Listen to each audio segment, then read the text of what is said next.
বিসমিল্লাহির রহমানির রহিম। সুপ্রিয় শিক্ষার্থীরা, আশা রাখি তোমরা এই অতিমারীর মাঝে নিরাপদে আছো, ভালো আছো। আজকের হিসাব বিজ্ঞান অনলাইন ক্লাসে স্বাগত জানাচ্ছি। আমি মোহাম্মদ শাহজামাল, সহকারী অধ্যাপক, হিসাব বিজ্ঞান বিভাগ, সুচিপাড়া ডিগ্রি কলেজ, শাহরাস্তি, চাঁদপুর। প্রিয় শিক্ষার্থীরা, আজকে আমি পূর্বের ক্লাসের ধারাবাহিকতা রেখে হিসাব বিজ্ঞান একাদশ দ্বাদশ শ্রেণীর হিসাব বিজ্ঞান প্রথম পত্রের ব্যাংক সমন্বয় মিলকরণ বিবরণী করাচ্ছি, যা পূর্বের ক্লাসের সাথে মিল থাকবে। প্রিয় শিক্ষার্থীরা, আজকেই একটি উদ্দীপক নিয়ে আমি এখানে আলোচনা করছি। উদ্দীপকটি হচ্ছে সাইফুল ব্রাদার্সের ব্যাংক সমন্বয় সংক্রান্ত তথ্যাবলী নিম্নরূপ। 2012 সালের 31শে মার্চ তারিখে নগদ বই মোতাবেক ব্যাংক জমার উদ্বৃত্ত 19,000 টাকা। একটি ব্যবসা প্রতিষ্ঠান তার অফিসেই নগদান বই সংরক্ষণ করে এবং আমি পূর্বের ক্লাসে বলেছি, আধুনিক জগতে ব্যবসা পরিচালনা করতে হলে সব সময় যে নগদে লেনদেন করবে তা নয়, ব্যাংকের সাথে লেনদেন, নিরাপদের জন্য ব্যাংকের সাথে লেনদেন করে থাকে।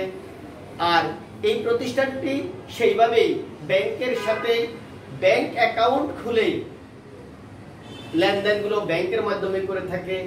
আর একটা ব্যবসা প্রতিষ্ঠান যে পরিমাণ ব্যাংকের সাথে ট্রানজাকশন করে, লেনদেন করে, সেই পরিমাণ নিজের অফিসে বসেও নগদান বইতে ব্যাংক কলামের মাধ্যমে কি করা হয়? সংরক্ষণ করা হয়। অর্থাৎ ব্যাংকে যে পরিমাণ লেনদেন হবে সেই সংখ্যক লেনদেন তার নগদান বইয়ের ব্যাংক কলামে সেই সংখ্যক লেনদেন হবে। অর্থাৎ নগদান বইয়ের যে উদ্বৃত্ত থাকবে, ব্যাংকেরও সেই উদ্বৃত্ত থাকবে। বিভিন্ন কারণে সেই গড়মিলগুলো হয়। গড়মিলগুলো আমরা আজকের এই উদ্দীপকের মাধ্যমে সমন্বয় সাধন করে নগদান বই এবং ব্যাংকের সাথে সমান করব, অর্থাৎ মিল করব। 2012 সালের 31শে ডিসেম্বর তারিখে নগদান বই মোতাবেক ব্যাংক জমার উদ্বৃত্ত 19,000 টাকা। অর্থাৎ অফিসের ব্যাংকে নগদ উদ্বৃত্ত দেখা গেল যে 19,000 টাকা, কিন্তু ব্যাংকের সেই পরিমাণ নেই, গড়মিল দেখা দিয়েছে। তার কারণগুলো হচ্ছে দেনাদার কর্তৃক সরাসরি ব্যাংকে জমা, দেনাদার কর্তৃক ব্যাংকে 1,000 টাকা সরাসরি জমা, যাহা নগদান বইতে লেখা হয় নাই। অর্থাৎ যাদের নিকট পাবো তারা দেনাদার, তারা আমাদের অ্যাকাউন্টে, আমাদের যে অ্যাকাউন্ট ধরে জনতা ব্যাংক সুচিপাড়া শাখা, সেই শাখাতে তারা কি করছে? আমার অ্যাকাউন্টে, আমাদের ব্যবসার অ্যাকাউন্টে 1,000 টাকা জমা দিয়েছে, কিন্তু আমাদেরকে জানা নেই বিধা আমরা নগদান বইতে লিখতে পারিনি। তাই নগদান বইতে 1,000 টাকা কম আর ব্যাংকে 1,000 টাকা বেশি। এখন সমান করতে হলে কি করতে হবে? নগদান বইয়ের ব্যাংক কলামের সাথে সে 1,000 টাকা যোগ করতে হবে। দ্বিতীয়ত দেখো, পাওনাদার গণকে 1,000 টাকার একটি এবং 2,000 টাকার অপর একটি চেক ইস্যু করা হয়েছে, কিন্তু তার মধ্যে 1,000 টাকার পরিশোধের জন্য এখনো ব্যাংকে উপস্থাপন হয় নাই। তাহলে চেক দুইটা, একটা হলো 1,000 টাকার চেক আর একটা হলো 2,000 টাকার চেক। মোট কত টাকার চেক? 3,000 টাকার চেক ইস্যু করছি। অর্থাৎ ইস্যু করার সাথে পাওনাদারকে টাকা দিব, সেই পরিবর্তে চেক দিয়েছি। চেক দেওয়ার সাথে নগদান বই থেকে, নগদান বইয়ের ব্যাংক কলাম থেকে আমরা 3,000 টাকা কমিয়েছিলাম, কিন্তু ব্যাংকে 1,000 টাকার চেকটি এখনো উপস্থাপন হয় নাই। অর্থাৎ ব্যাংকে 1,000 টাকা কমে নাই, কমছে কত? 2,000 টাকা। ব্যাংকে কমছে কত? 2,000 টাকা। আর 3,000 টাকা কমছে, কিন্তু নগদান বইতে কমছে 2,000 টাকা। তাহলে 1,000 টাকা এখনো কমে নাই। তাহলে সে 1,000 টাকা, যেই পরিমাণ টাকা ব্যাংকে কমে নাই কিন্তু নগদান বইতে কমছে, সেই পরিমাণ টাকা কার সাথে? নগদান বইয়ের ব্যাংক কলামে যোগ করলে ব্যাংকের সাথে মিলে যাবে। এখন দেখো, 2,000 টাকা করে দুইটি চেক আদায়ের জন্য ব্যাংকে জমা দেওয়া হয়েছে, কিন্তু এই চেকের টাকা এখনো আদায় হয়নি। বলছে কি, 2,000 টাকা করে দুইটি চেক আদায়ের জন্য ব্যাংকে জমা দেওয়া হয়েছে, কিন্তু একখানা চেক টাকা এখনো আদায় হয়নি। অর্থাৎ 2,000 করে কত? দুইখানে চেক, একটা চেক 2,000 টাকা, দুখানে চেকের হলো 4,000 টাকা। তাইলে 4,000 টাকা নগদান বইতে বাড়াইলাম ব্যাংক কলামে, কিন্তু ব্যাংকে বাড়াইছে কত? 2,000 টাকা। তাইলে ব্যাংকে কত টাকা কম? 2,000 টাকা কম। এখন নগদান বই যে দুইটা চেক লিখছি, তার মধ্যে যেই চেকটি আদায় হয় নাই ব্যাংকে, 2000 টাকা আদায় নাই, সে 2000 টাকা কার থেকে বাদ দিতে হবে? নগদান বই থেকে বাদ দিলে কার সাথে মিলে যাবে? ব্যাংকের সাথে মিলে যাবে। নগদ বিল 500 টাকা পরিশোধ করা হয়েছে, কিন্তু নগদান বইতে লেখা হয় নাই। যারা আমাদের নিকট বিল বাবদ পাবে, ব্যাংক পরিশোধ করে দিয়েছে, ব্যাংকে টাকা কমছে, নগদান বই থেকে কমে নাই, তাই নগদান বই থেকে বাদ দিলে ব্যাংকের সাথে মিলে যাবে। ব্যাংক কর্তৃক মঞ্জুরকৃত সুদ, ব্যাংকে আমাদের যে টাকা আছে তার উপর সুদ মঞ্জুর করেছে। সুদ মঞ্জুর করার কারণে ব্যাংকে টাকা বেড়েছে, নগদান বইতে বাড়ায় নাই, কিন্তু আমাদেরকে তথ্য উপস্থাপন করতে পারে নাই বিধায় ওই দিন আর ওই তারিখেই, যে মার্চের 31 তারিখে ব্যাংকে টাকা বেশি, নগদান বইতে কম, তাই নগদান বই ব্যাংক কলামের সাথে 150 টাকা যোগ করলে মিলে যাবে। এখন দেখো, ব্যাংক কর্তৃক বিল সংগ্রহ খরচ 50 টাকা দায়িত্ব করা হয়েছে, যা আমাদেরকে এখনো জানানো হয়নি। তাহলে ব্যাংক এপ্রিলের 3 তারিখে জানানো হয়েছে, তার অর্থ মার্চের 31-এ জানানো হয়নি। বিভিন্ন বিল খরচ, আদায় খরচ ব্যাংক কেটে ফেলছে আমাদের থেকে 50 টাকা, তাই আমাদের ব্যাংক অ্যাকাউন্টে 50 টাকা কমেছে। নগদান বইতে না কমার কারণে নগদান বইতে টাকা বেশি, তাই নগদান বইয়ের সাথে আমরা কি করতে হবে? যোগ করলে কার সাথে মিলে যাবে? ব্যাংকের সাথে মিলে যাবে। এখন করণীয় আমাদের কি বলছে? 3 নং দফা কত টাকা নগদান বই মোতাবেক জমা করতে হবে, যোগ করতে হবে। অর্থাৎ আমরা 3 তারিখে কি করছি? অনাদার বরাবর একখানা চেক 1000 টাকার, একখানা চেক আর একটা 2000 টাকার, মোট কত টাকা? 3000 টাকা আমরা কি করছি? ইস্যু করছি। অর্থাৎ কার থেকে কমাইছি? নগদান বই ব্যাংক কলাম থেকে আমরা 3000 টাকা কমাইছি। অনাদার গণকে মোট ইস্যু করছি কত টাকা? 3000 টাকা। যেমন 1000 টাকার একটা চেক আর একটা 2000 টাকার, মোট 3000 টাকার চেক আমরা ইস্যু করার সাথে সাথে আমরা নগদান বই ব্যাংক কলাম থেকে কি করেছি? টাকাটা বাদ দিয়ে ফেলছি, তাই ব্যাংকের টাকাটা 3000, নগদান বই ব্যাংক কলাম থেকে 3000 টাকা কমেছে। কিন্তু পরিশোধের জন্য 1000 টাকা চেকটি পরিশোধের জন্য এখনো উপস্থাপনা নাই। অর্থাৎ ব্যাংকে 1000 টাকা যাকে চেক দিয়েছি, সে 1000 টাকা ওয়ালা লোকটি এখনো ব্যাংকে যায় নাই, আর 2000 টাকা ওয়ালা লোকটি কি করছে? ব্যাংক থেকে টাকা নিয়ে ফেলছে। তাহলে ব্যাংক থেকে টাকা কমছে কত? 2000 টাকা। 1000 টাকা কমে নাই, তাহলে 1000 টাকা কোথায় বেশি? 1000 টাকা ব্যাংকে বেশি, নগদান বইতে কম, তাই নগদান বইয়ের সাথে সে 1000 টাকা যোগ করলে কার সাথে মিলে যাবে? ব্যাংকের সাথে মিলে যাবে। প্রিয় শিক্ষার্থীরা, তাহলে তোমরা বুঝতে পেরেছো? এখন আমরা করতেছি খ। দেখো, খ কি বলছে? উপযুক্ত তথ্যের ভিত্তিতে একখানা ব্যাংক সমন্বয় বিবরণী প্রস্তুত করো। তাহলে আমরা ব্যাংক সমন্বয় বিবরণী এখন প্রস্তুত করব। কার?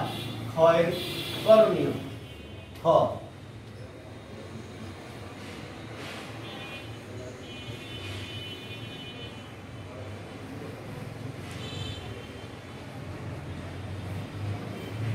উপরে লিখতে হবে কি ব্রাদার্স? সাইফুল ব্রাদার্স।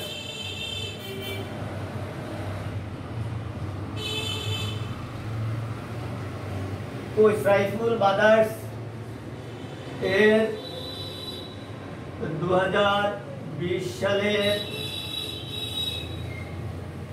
31শে মার্চ তারিখের ব্যাংক সমন্বয় বিবরণী বিবরণ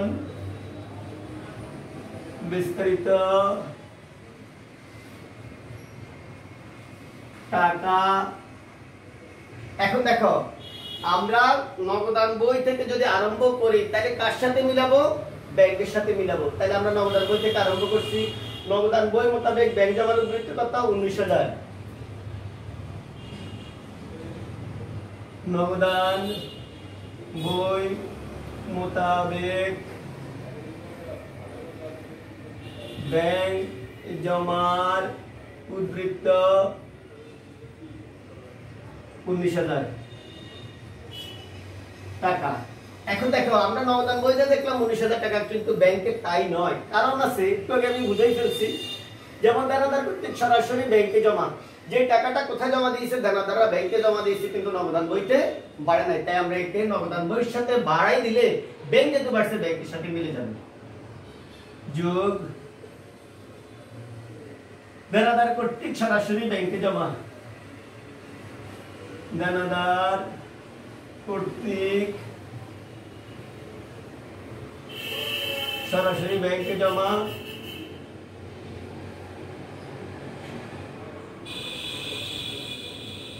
জমা যাহা নগদান বইতে লিখা হয় নাই। কত নম্বর আইটেম? 2 নম্বর আইটেম। কত টাকা? 1000 টাকা। এই 1000 টাকা ব্যাংকে বেশি আছে, নগদানে নেই, তাই নগদানের সাথে যোগ করতে হবে। তাহলে এটা পুষ্টি হয়ে গেল। একটু আগে বের করছি পাওনাদারকে 1000 টাকা ও 2000 টাকার অফার দুইখানা চেক ইস্যু করা হয়েছে, কিন্তু তার মধ্যে 1000 টাকা উপস্থাপন করা হয় না, পরিশোধের জন্য এখনো উপস্থাপন করা হয়নি। বলছি কি আমি পাওনাদারকে ইস্যু করছি কত? 3000 টাকা।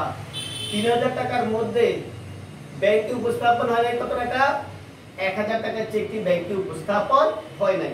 যেহেতু 1000 টাকা ব্যাংকে উপস্থাপন হয় নাই, তাহলে ব্যাংকে 1000 টাকা বেশি, নগদান বইতে 1000 টাকা কম। কারণ নগদান বই থেকে দুইটা চেক 1000 আর 2000 3000 টাকা কমাই ফেলছি নগদান বই থেকে, কিন্তু ব্যাংকে কমে নাই। ব্যাংকে কমছে 2000 টাকা, নগদান বই থেকে কমলো 3, ব্যাংকে কমলো 2। তাহলে ব্যাংকে এখনো 1000 টাকা বেশি, যাহা উপস্থাপন করা হয় নাই, যাহা নগদান বই থেকে কমে নাই, সেটা এখন নগদান বই থেকে কমছে, ব্যাংকে কমে নাই। তাই ব্যাংকে টাকা বেশি রয়ে গেছে, নগদান বইতে টাকা কম। অর্থাৎ কি ইস্যুকৃত চেকের মধ্যে যে 1000 টাকার চেকটি ব্যাংকে যায় নাই, সে 1000 টাকা ব্যাংকে বেশি, নগদান বইতে কম, সে 1000 টাকার চেকটি এখন যোগ করে দিব। যোগ ইস্যুকৃত চেক যাহা ব্যাংকে উপস্থাপন হয় নাই। কত টাকা? 1000 টাকা। এরপর দেখো, তাইলে এটা আমাদের হয়ে গেল। এখন আসি 4 নাম্বার। কত নাম্বার? 3 নাম্বার। 4 নম্বরে আছে কি 2000 টাকা করে দুইটি চেক আদায়ের জন্য ব্যাংকে জমা করেছে, একখানা চেকের টাকা এখনো আদায় হয় নাই। আমরা কি করছি? এই দুইটি চেক 2000 টাকা করে দুইটি চেক আদায়ের জন্য কোথায় জমা দিয়েছি? ব্যাংকে জমা দেওয়ার আগে আমরা অফিসিয়াল নগদান বইতে 2 দুগুণে কত 4000 টাকা যোগ করছি, অর্থাৎ এই টাকাটা পাবো বিদায়, কিন্তু ব্যাংকে এই টাকাটা এখনো পারে নাই, কিন্তু নগদান বইতে বেশি, তাই নগদান বইতে নিয়োগ করে নিব। আদায়ের জন্য জমাকৃত চেক, এই জন্য জমাকৃত চেক যাহা ব্যাংকে উপস্থাপন হয় নাই বা ব্যাংক কর্তৃক আদায় হয় না, আদায়ের জন্য জমাকৃত চেক যাহা ব্যাংক কর্তৃক আদায় হয় না, ব্যাংক কর্তৃক আদায় হয় নাই। কত নাম্বার আইটেম? 4। আদায় না। আচ্ছা, আমি কি করলাম? 2 দুগুণে 4000 টাকা নগদান বইতে ব্যাংক আদায় হবে বিধায় নগদান বইতে যোগ করছি, কিন্তু ব্যাংকে আদায় হয় নাই। তাইলে 4000 এর মধ্যে 2000 টাকা এখনো আদায় হয় নাই। এখন আসো প্রদেয় বিল। প্রদেয় বিলের 500 টাকা ব্যাংক কর্তৃক পরিশোধ করা হয়েছে, কিন্তু নগদান বইতে লেখা হয় নাই। প্রদেয় বিলের 500 টাকা ব্যাংক কর্তৃক পরিশোধিত হয়েছে, কিন্তু নগদান বইতে লেখা হয় নাই। তাহলে দেখো, প্রদেয় বিলের টাকা ব্যাংক কর্তৃক যদি পরিশোধিত হয়েছে, ব্যাংকে টাকা কমে গেছে, কিন্তু নগদান বই থেকে টাকা কমছে, কমে নাই। তাই নগদান বই থেকে যেটা আমরা আরম্ভ করছি, নগদান বই থেকে আমরা কমাই দিব। কত টাকা কমাই দিব? 500 টাকা। প্রদেয় বিলের ব্যাংক কর্তৃক পরিশোধিত প্রদেয় বিলের টাকা, ব্যাংক কর্তৃক পরিশোধিত প্রদেয় বিলের টাকা যাহা নগদান বইতে লেখা হয় নাই। অর্থাৎ এই 500 টাকা ব্যাংকে কমছে, নগদান বইতে কমায় নাই, তাই নগদান বই থেকে কমাইতে হবে। আচ্ছা, গেল। এখন আসো ব্যাংক কর্তৃক মঞ্জুরকৃত সুদ। ব্যাংকে আমাদের মঞ্জুরকৃত সুদ আছে। ব্যাংক কর্তৃক আমাদের কত মঞ্জুরকৃত সুদ? কত টাকা? 150 টাকা। ব্যাংকে টাকা জমা ছিল, তার উপর ব্যাংক আমাদেরকে 150 টাকা 150 টাকা সুদ দিয়েছে, তাই আমার অ্যাকাউন্টে টাকা 150 টাকা বেড়েছে। কিন্তু ইনফরমেশন পাইলে বিদায় 31 মার্চ তারিখে নগদান বইতে লিখে না, নগদান বইতে টাকা কম কিন্তু টাকা ব্যাংকে বেশি, তাই ব্যাংকের সাথে যোগ করতে হবে। ব্যাংক কর্তৃক মঞ্জুরকৃত সুদ যাহা নগদান বইতে লেখা হয় নাই। আচ্ছা আসো এরপর দেখো বিল, ব্যাংক বিল সংগ্রহ খরচ ধার্য করা হয়েছে যাহা এপ্রিলের 3 তারিখে জানা, মার্চের শেষ, কিন্তু তারা আমাদেরকে জানাইছে কখন? এপ্রিলের 3 তারিখ, অর্থাৎ মার্চে জানায় নাই। তারা আমাদের যে খরচ ধরছে আদায়করণ খরচ 50 টাকা, সেই 50 টাকা আদায়করণ খরচের কারণে ব্যাংকে টাকাটা কমে গেছে, ব্যাংক কাটি নিছে 50, তাহলে ব্যাংকে কম, কিন্তু নগদান বইতে কমে নাই। তাই নগদান বইয়ের সাথে কি করতে হবে? নগদান বইয়ের সাথে যোগ করতে হবে। কত টাকা? নগদান বইয়ের সাথে কি করতে হবে? যে 50 টাকা ব্যাংক কেটে নিয়েছে কিন্তু নগদান বইতে লিখা হয় না, তাহলে ব্যাংকে টাকা 50 টাকা কম, তাই নগদান বই থেকে 50 টাকা কমাইতে হবে। দেখো ব্যাংক বিল আদায় খরচ, ব্যাংক বিল আদায় খরচ যাহা নগদান বইতে লিপিবদ্ধ হয় নাই, লিপিবদ্ধ হয় নাই। কত টাকা? 50 টাকা। তাহলে এই টাকাগুলো বাড়তেছে, কত টাকা বাড়তেছে? 2000 2150। এখন দেখো 2100 05 1 11 1 18 1 2 21,150। আচ্ছা, আর এখানে করতেছে কত? 2000 500 2500 2550 শূন্য শূন্য